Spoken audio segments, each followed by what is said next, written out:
Welcome back to the Balancing Act podcast. I'm Andy Temte. On the Balancing Act, we talk to business leaders and industry experts to explore the balancing acts we play in our professional lives and learn about the events that put rocket boosters behind their career success. Today, we have Pete Schramm joining us. Pete is the founder and CEO of Lattitude, a human connection platform designed to amplify new employee retention and mid-level manager development. The company exists to help increase intentional internal engagement and strengthen workplace culture to improve employee belonging. As you might expect today, we're going to focus on coaching, networking, retention, and engagement in the workplace. Welcome to the show, Pete. Hey, thanks. Glad to be here, and I'm excited to dive in. We have a lot, over 130 episodes. Big shoes to follow, many shoes to follow. Yeah, you're 138 in the lineup. Hey, I've been called a lot worse than 138 before. Nice. Well, Pete, before we get started, please give our listeners the short version of your story. I am a tall people person named Pete from Pittsburgh, right? Grew up on a farm, went to school in the Pittsburgh area for high school, and then down to DC for college, studied mechanical engineering, like a couple of your other guests, and then transitioned into not mechanical engineering, like a couple of your other guests. Right. I did undergrad and grad school. I was fortunate to play sports in college, basketball and track. That's one of the questions I get a lot. How tall are you? Do you like being tall? Did you play basketball? So yes, everybody out there, being 5'20", I did get the chance to play basketball in college and was fortunate to play while I was studying abroad in Hong Kong. Wild experience, right? Farm boy from Western PA, going to the big city, Washington, D.C., as some say, and then to go out of the country, other side of the world. It took a lot of pictures, videos. I held a lot of babies, and man, was it a cool experience to meet a lot of people. My professional journey started in the defense contracting space. Lockheed Martin, absolutely loved it. The amazing leaders I had along the way. And that's kind of where my work today spans from, asking those different people for advice. Say, hey, how'd you get to where you are? Loved it, supporting the warfighter, keeping our people safe. Transitioned to a smaller defense contractor that then got acquired, worked with another one. And then in the middle of COVID, I did this bonehead thing that I left this six-figure salary and great career trajectory to do something that statistically is going to fail, and also moved home to my parents' basement. Who does that in your like late 20s, right? But we're living the dream. And now, as you mentioned, Andy, running what is Lattitude. That's such an energetic story. I love that. Pete, if you had to pick one event in your life that just put rocket boosters behind your career, what would that be? There are many to choose from. I like to live life with challenge and opportunity, right? As long as it can check those two boxes, I'm all for it. And I'm going to talk about a decision that I made in September of 2008. And it was a couple miles from where I'm currently located. And it was a decision to transfer from a public high school to a private high school halfway through college. And I remember that my brother came back on the bus as we were driving home. I don't know if you're supposed to walk on the bus or not, but he said, hey, Pete, we got to go to this school tomorrow. We got to take these tests. If there's any chance that we want to go to this school, so part of me is thinking, I don't know that I want to change. This might be tough. All these new people. I don't know, man. Maybe it's not for me. And he was pushing me out of my comfort zone. And so my brother's one of my closest friends and one of my biggest guides and somebody on my personal board of advisors. But I said, you know what? What would I be thinking if I didn't do this? And I didn't at least explore this opportunity, always wondering in the back of my head, what if? And so I took that lesson. I ended up going to take the test, passed the test, got good enough numbers, and we transferred on Monday. That was a Thursday. We started school. Actually, Monday, the power was out, so school was canceled my first day of school with this new school. But then on Tuesday. And so that was kind of the first piece of this challenge and opportunity journey. And so how do we continue to find, hey, here's where my comfort zone is. Let's push beyond that a little bit more. And so it just kept growing and growing. And you heard a little bit in the introduction where definitely stepping out of comfort quite frequently. That is incredibly self-aware for high school. And in the back of my mind, I think I heard you say college, but this was high school, right? It was. Yeah. Yeah, so you're you're on the bus and you make a big decision. You lean into uncomfortability, and that is so rare, Pete, especially at that age. So very, very self-aware. Congratulations. I have a lot to thank for my parents and some of the people that guided me, along the way. And Andy, I tell that story about the bus because there's another analogy of as your career progresses. The bus only comes along so often. And anytime you say no to the bus and those challenges and opportunities, you don't know when it's going to come by the next time. So that's why there's a lot of meaning that goes into that story and that experience and the tale that told me about life. And it also, remember, I didn't do it alone. There was somebody else there with me. So it's this concept of challenges, opportunities, people together, vulnerability, and the bit of being okay with not being okay. Yeah. Such a powerful message, Pete. Let's move on to your book.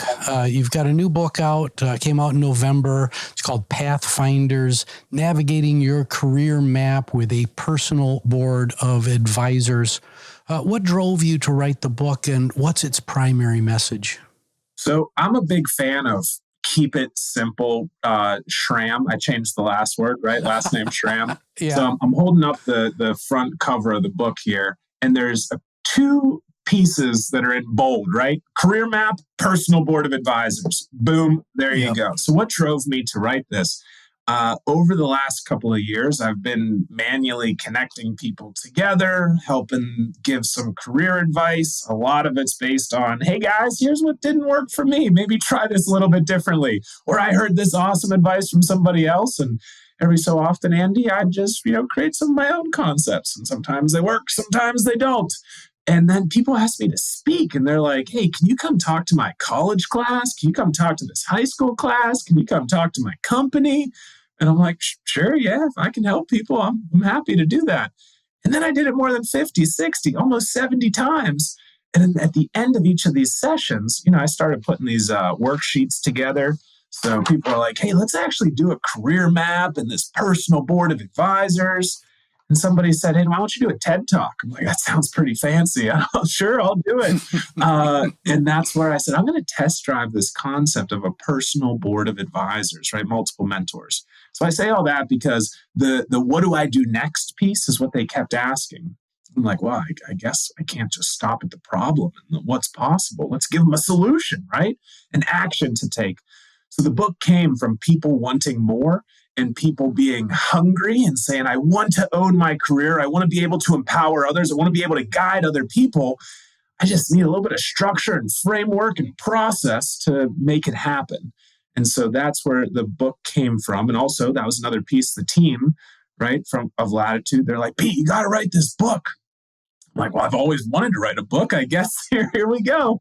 And man, I didn't realize how much time, effort, and more all-nighters on that book than in undergrad plus grad school together. You've done this process. So that's where it came from. But it's really meant to be, hey, if you're early career, mid-career professional, grab a copy of that book. You're coming out of college, grab a copy of that book. How do you visualize where you want to go and what you want to do professionally, and who those couple of people that can help guide you along the way? And then if you're late career, right, how can you visualize to share and kind of help guide other people? Man, it's been a journey.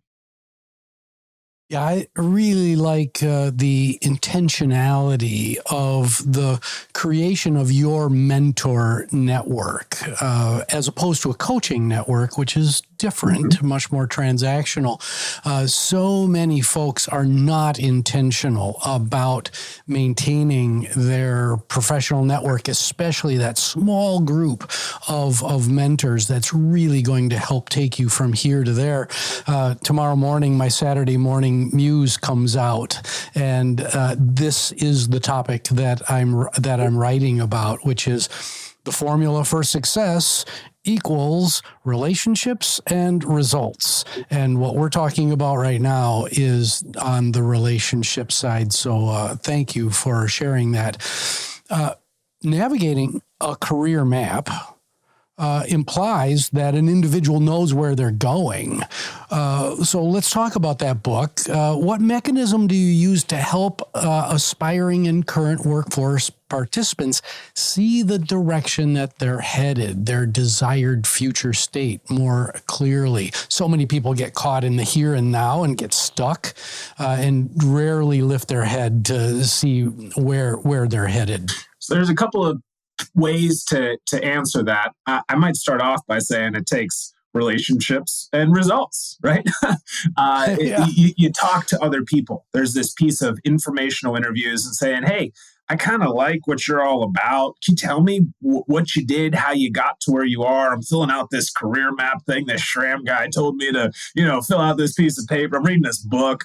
And I got to figure out, what are my options? What can I do?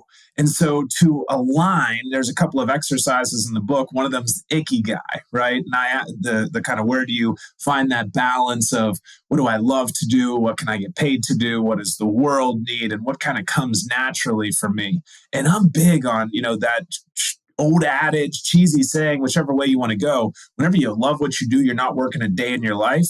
Let's try and bring that to reality. And I think, some millennials and more Gen Z are trying to, make that a reality. And I think on the baby boomer side and some of the Gen X, they're kind of like, hey, I got to get a job and it's a means to an end. I'm, not working to live, but I'm, kind of living to work. And so that mindset is changing. Anyways, the things that we discuss in these conversations with our members of our personal board of advisors, multiple mentors, like you said, right? Kind of figuring out what some of those options are. I can also just do some good old Googling, right? And say, hey, this seems like a cool role for me.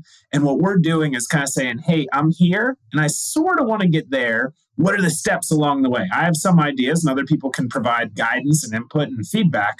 But then what if I'm going on this path and I turn left, right? Okay, there's COO, there's CTO, there's founder of a company.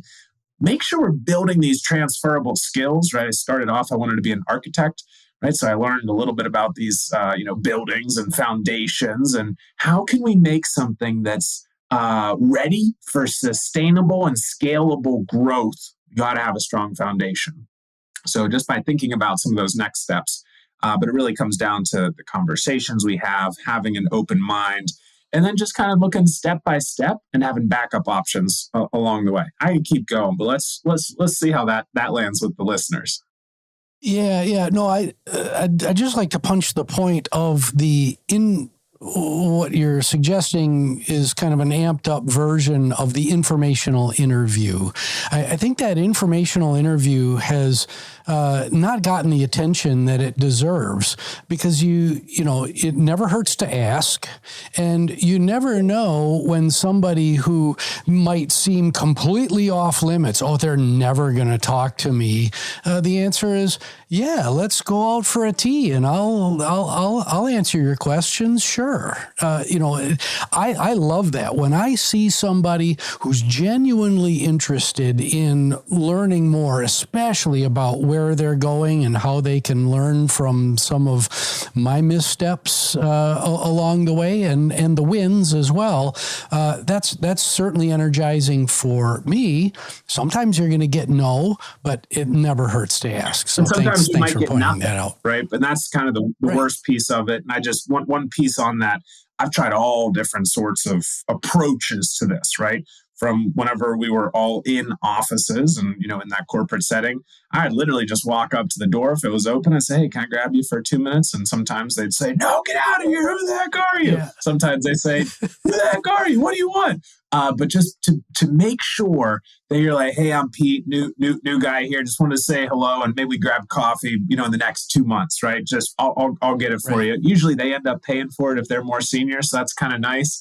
But it's that piece of making it like, hey, this is kind of who I am, what I'm looking for, what you might be able to bring to the table. Very low barrier of expectation for them, because most times, just like you said, right, people that are sometimes not accessible, how can we make it so easy for them to say yes and kind of make it worth their while, right? Let's just go walk around the building. I just want to hear about your story. People love hearing about them, talking about themselves. And the last piece I'd say there, Andy, is try out volunteering.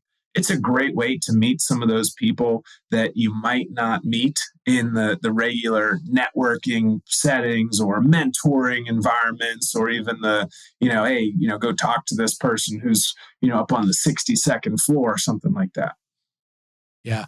And volunteering also helps exercise the philanthropy muscles that you need for a full life. Pete, we're going to cut to commercial break here pretty quickly, but before we do, just very briefly, what's the most important balancing act that you've had to play in your role as founder of Lattitude? I think it changes each day. So balancing the balancing. I don't know if you've ever heard that one before. I've listened to a couple of the episodes, but it's the what can get done versus the what needs to get done, and the who should be spending time on this, and balancing the yes versus the no. Because there's so many things that we could be doing or should be doing at any point in time. But it's really understanding, okay, we got a bunch of fires over here. That's kind of what, running a startup business is like.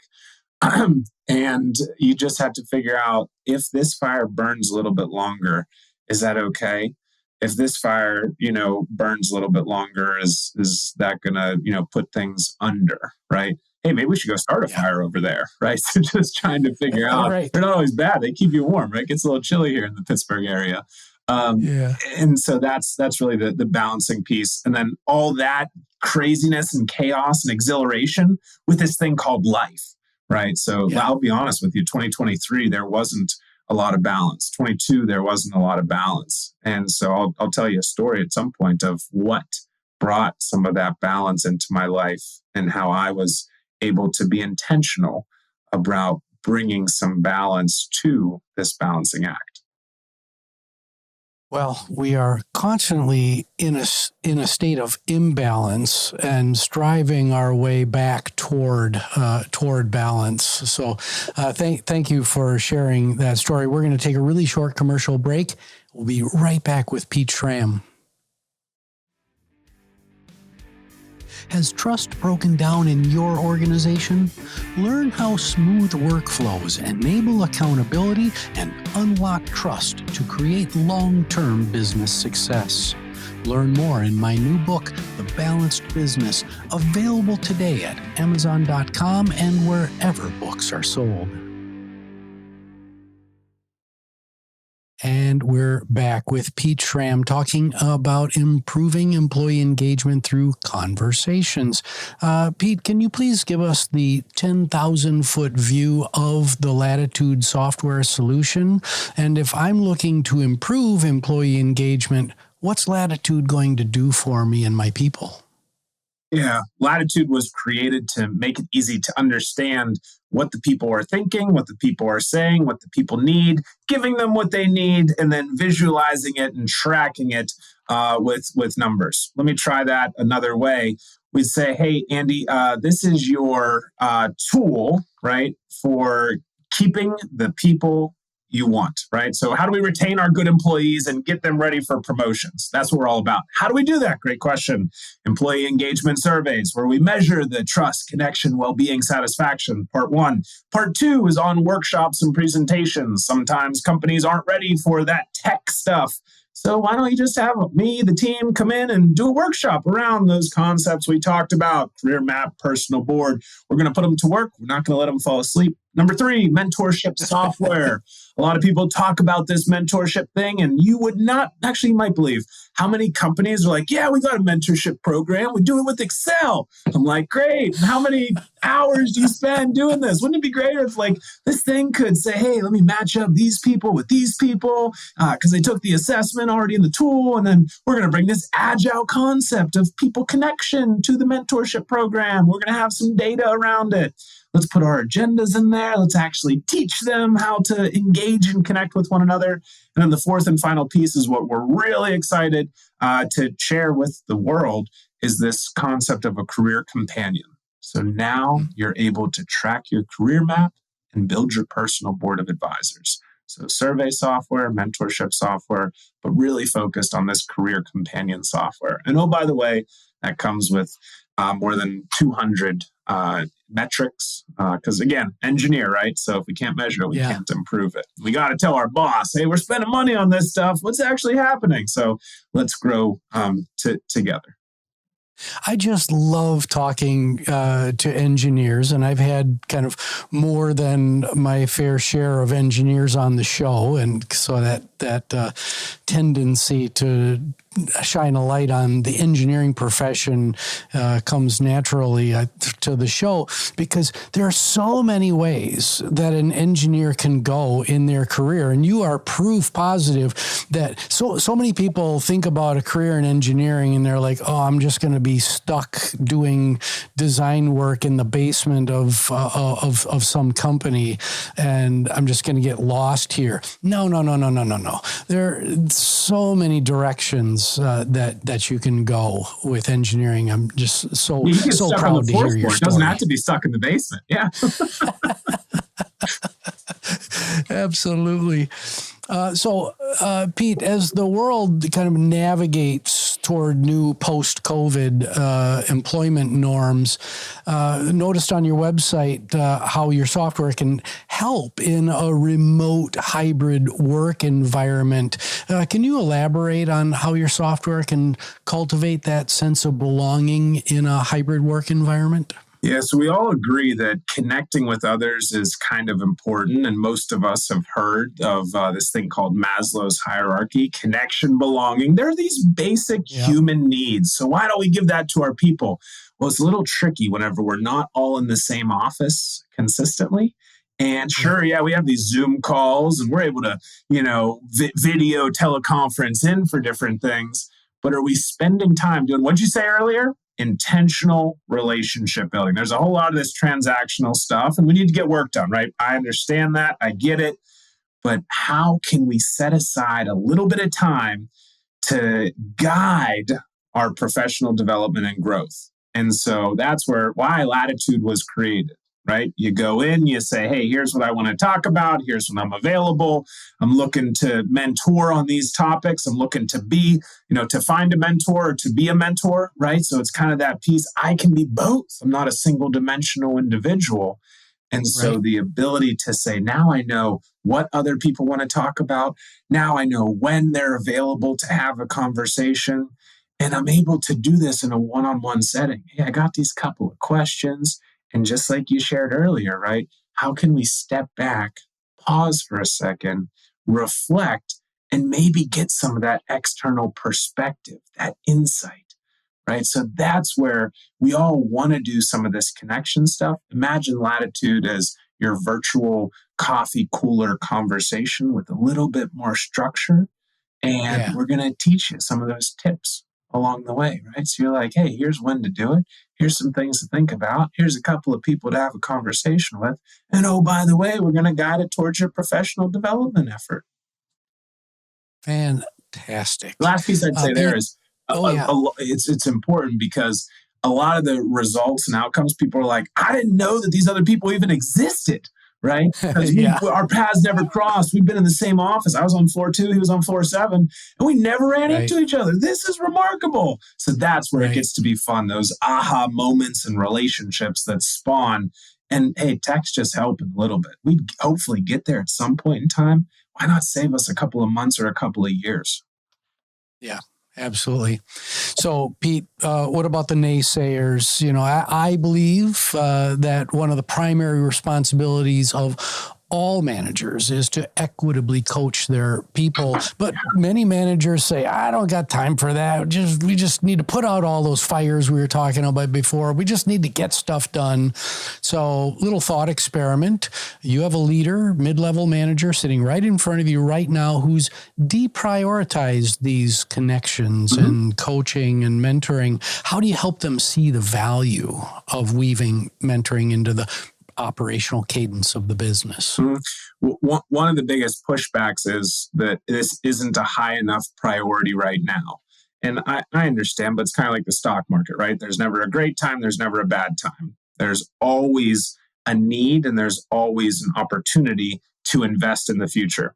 And Andy, think about it like research and development, right? Let's put some IRAD, we called it at Lockheed Martin, internal research and development dollars. What happens whenever we stop investing in our future with our products and services and business? Competition might get the best of us, right? And I put an article out about this a couple of weeks ago now. So what happens whenever we stop investing in our people? Competition might get the best of us. And so it's that kind of piece that think of these mentoring conversations, these professional development conversations, stay interviews, right? All these pieces around investing in our most important asset, which are those people. It doesn't take a whole lot of time, right? I'm just saying, hey, maybe give me 30 minutes every other week, right? And if you can't find that, then I'd challenge you and say, hey, what if you just try it for 6 months, right? And you kind of time box it, Mr. and Mrs. Manager sitting across the table. Right. And here's some success stories. So whenever people did this, the people that you invested in were able to be more productive. They made you more money. They stayed at the company longer. And you also had a little bit of fun too. Right. So I'd say maybe you're right. Maybe I'm right. But what if we just give this a whirl in this time box piece? And oh, by the way, if we don't do this, here's what we've seen in the past, right? So what's your turnover numbers been looking like over the last, we'll call it 3 years since you said, I don't have time for that mentorship stuff. It's a little different every different situation. But, I'd say maybe you're right, maybe you're wrong, but let's give it a test drive. Yeah. And you, Mr. and Mrs. Manager, you're probably going to have some type of an awakening as a result. You're going to start seeing things in a different light. So that there is certainly that benefit. Pete, as we start to wrap up our conversation, 2 quick lightning round questions for you. I'm going to give you access to a time machine. You can send a message to an earlier version of Pete Schramm. What's the message and what previous version of yourself do you send it to? Keep believing in yourself. I never thought that this professional journey would have so many highs and lows.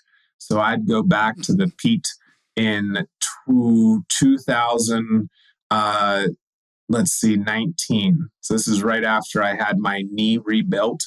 And kind of the concept of what is now Lattitude is about a year old.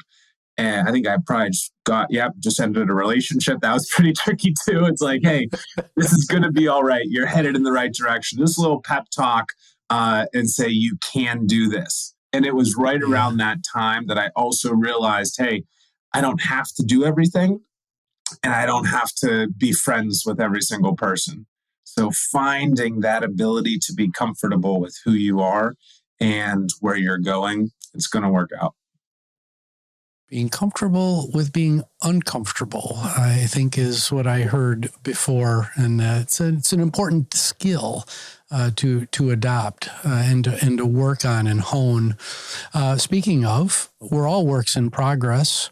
What are you focused on right now in your personal journey of growth as a leader? So I'm a more successful leader and more valuable leader to the team whenever I'm in a good place and have balance. So I'm focused on continuing to have balance, right? For me, that's kind of mind, body, and spirit, right? So keep going to church, having some of the prayer in my life. That's important. Continue reading, right? I need to continue to be in sponge mode and learning new things, right? I have to keep meeting new people, right? So never stop spinning all of these different plates. Keep this balancing act going. And then also on the body side, right? Last year was pretty tricky. I gained a couple dozen pounds. And so I'm happy to share that I'm down more than 40 pounds in the first couple of months of this year. And a lot of this came from building back in balance. And so the piece I was going to tell you about earlier was the basketball coaching. So I love playing basketball. And I said, hey, how can I do this kind of stuff, work with other people, volunteer aspect, right? And continue to try and better the lives of others and do it to create more of this balance in me. So by being healthier, mind, body, and spirit, and giving to others, I was able to refill my cup. So now I'm able to more properly fill the cups of others and continue to push things forward in the right direction. And it's one of those things, Andy, that sounds so weird that it's like, hey, take care of yourself first and all the other stuff's going to come together. I'm like, maybe I'll just try it. And it worked. Yeah, for sure. For sure. I'm teaching, I'm back teaching in the college classroom at our local university here. And first day of class, the first thing I wrote on the board were the words self-love. And I've got 34 students all with these perplexed looks on their faces, like, what on earth, where are we going with this? And it's like, dude, if you don't like what's going on in here, there's no way that you're going to add value to those around you out there. So this is where we start. So thank you for sharing that with our listeners. It's a huge piece, and I think a lot of us think about it. And this is probably the biggest takeaway from this whole piece is, hey, let's just not think about it. Let's just not talk about it. Let's do it. And who are those couple of people that can hold us accountable? One of your big things is on the accountability side. So let's challenge and ask, hey, you listen to this podcast, you put up with me for, however many minutes up to this point, send a text, send an email, so pick up the phone and call and say, hey, I'm going to try and do this thing for the next 3 weeks. Can you just check in on me? Be a little bit of an accountability buddy, right? Accountability partner, if you will. But just try and take one action after what you listened to today, and let's see what can happen. Very cool. Pete, what's next for you, and where can folks learn more about you and Lattitude? LinkedIn is the easiest way. Pete Schramm, Schramm. Please say hello. Reach out, share your story. We're getting ready to launch a podcast soon. The speaking tours are picking up. The book launches keep going. Getting ready to launch this new product. So I'm excited on a couple of different fronts, but please share your story. Send it on over. Love blowing people up in a good way, right? And amplifying their message rather. What does your career map look like? What does your personal board of advisors look like? How has this helped you on the journey? So what's next is to continue some of that balance and really help organizations that care about their people develop and retain their people. Awesome. Thank you so much for being on the show. You created a lot of value today. I'm glad. Thanks for having me, Andy, and thank you everybody else. Very good. Well, my name is Andy Temte. This is the Balancing Act podcast. You can find us on all the major streaming services. Please like, subscribe, rate, and most importantly, share this public good with your friends. The show was produced by Nick Temte, and we'll see you next time on the Balancing Act.